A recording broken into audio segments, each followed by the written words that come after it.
this study is the part of big goal, and the big goal is to understand the mechanism of source sink balance in cyanobacteria.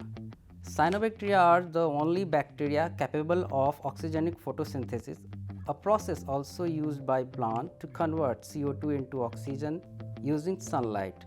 And that is why cyanobacteria attracted scientific community as a platform for carbon neutral production of high value biochemicals.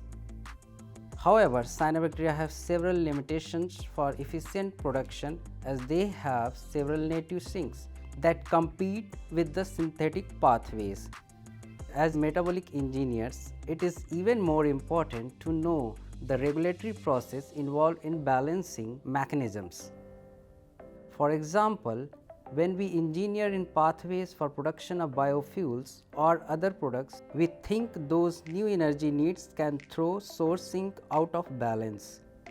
Hence, this finding of this study will help us in fine-tuning the cellular metabolism toward improved production of bio-based materials.